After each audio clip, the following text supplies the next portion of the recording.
ஹாய்ங்க, எல்லாம் எப்படி இருக்கீங்க? நான் ஒரு பாட்டு பாடுறேன். அந்த படம் என்ன படம்லாம் எனக்கு தெரியாது பார்த்துங்க. அதுக்கு அர்த்தம் இப்போ தான் புரிஞ்சுது. கேட்டது என்ன படம்னு எனக்கு கமெண்டில் சொல்லுங்கள்.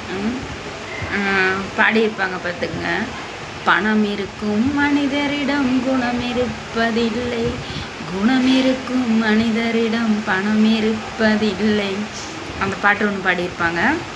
இது எதுக்கு நான் இப்போ பாட்டை பாடிக்கிறேன்னு பார்த்தீங்கன்னா, நான் கம்பெனியில் வேலை பார்க்குறனால அந்த நூல் முடி போடும் போது பார்த்திங்கன்னா எனக்கு கை ஓரத்துலலாம் அந்த நூல் குத்தி குத்தி அந்த சதை ஓரத்தில் பிஞ்சு பிஞ்சு வந்துடும் பார்த்துங்க. அதுக்கு நான் அப்பப்போ மருதாணி வைப்பேன் பார்த்துங்க.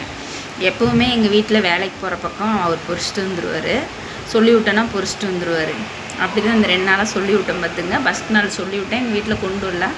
சரி நம்ம கடைக்கு போகலாம் அப்படின்ட்டு போகிற வழியில் பார்த்தேன். கடைக்கு போகிற வழியில் அங்கே ஒரு வீட்டில் மருதாணி மரம் எப்போவுமே இருக்கும் அவங்கள்ட்ட. அக்கா கொஞ்சம் மருதாணி கொடுங்கக்கா கைக்கு அப்படின்னு கேட்ட பாருங்க. வீடு நல்லா வசதியான வீடு, அவங்க தான் வச்சுருக்காங்க. 2 பக்கம் இருக்குது மருதாணி, நல்லா தலைன்னு நிறைய இருக்குது. கேட்ட பார்த்துங்க அந்த அக்கா, மருதாணிலாம் கொடுக்க மாட்டான், மருதாணி கொடுத்தா எங்கள் வீட்டில் சண்டை வரும், மருதாணிலாம் கேட்காதம்மா அப்படி சொல்லிட்டாங்க பார்த்துங்க. பக்கத்து வீட்டில் ஒரு பாட்டி எனக்கு தெரிஞ்சவங்க இருக்காங்க. அந்த பாட்டி வீட்டில் சின்னூண்டு செடி, குட்டி செடி. அந்த பாட்டி இங்கே தலைஞ்சால் உனக்கு கொடுக்காம நான் என்ன செய்ய போகிறேன் அப்படின்னாங்க. வசதியான வீட்டில் வச்சுக்கிட்டு இல்லைன்ட்டாங்க. நம்மளை மாதிரி இருக்கிறவங்க செடி இருக்குதுமான கொஞ்சோண்டு இருக்காது, சின்ன செடியாக இருக்குமா அப்படின்னாங்க. அவங்கள்ட்ட கொடுக்க மனசில், இவங்கள்ட்ட இல்லை ஆனால் தரேன்ற வார்த்தை வந்துச்சு. இதுக்கு தான் இந்த பாட்டு.